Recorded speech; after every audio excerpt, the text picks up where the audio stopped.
रह दुआरिया हो। ए भोला जी सावन मेला गलबा भीड़िया राऊ रह दुआरिया हो।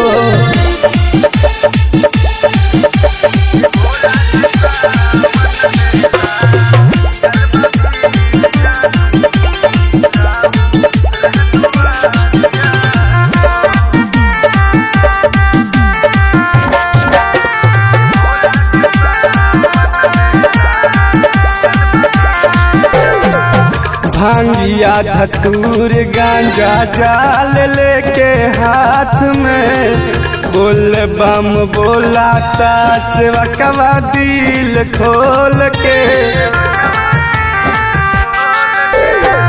भांगिया धतूर गांजा जाल लेके हाथ में बोल बम बोलाता सेवकवा दिल खोल के।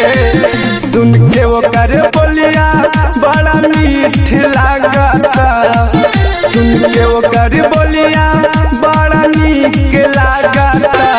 ये भोला सावन मेला गलबा भीड़िया राऊ रह दुआरिया हो। ये भोला जी सावन मेला गलबा भीड़िया राऊ रह दुआरिया हो।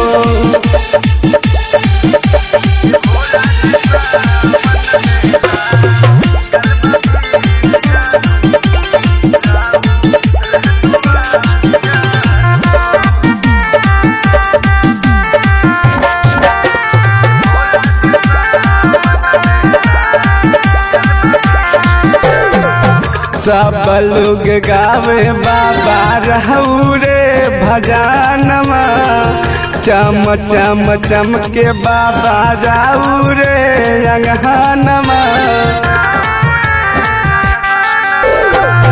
सब लोग गावे बाबा रहू रे भजनमा, चम चम चम के बाबा रहू रे अंगनमा।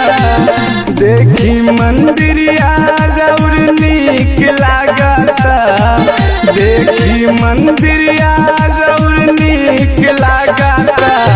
ये भोला सावन मेला गलबा भीड़िया राऊ रह दुआरिया हो। ये भोला जी सावन मेला गलबा भीड़िया राऊ रह दुआरिया हो।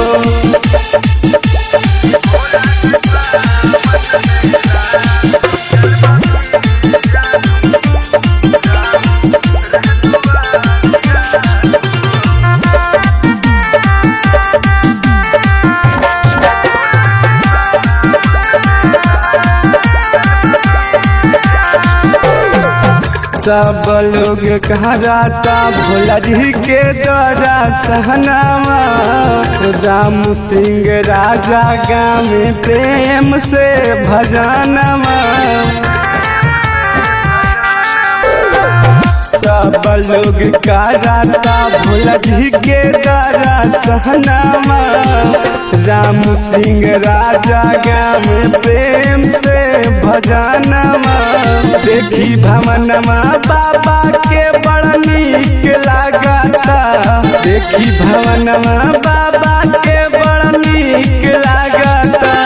भोला जी सावन मेला गलबा भीड़िया राऊ रह दुआरिया हो।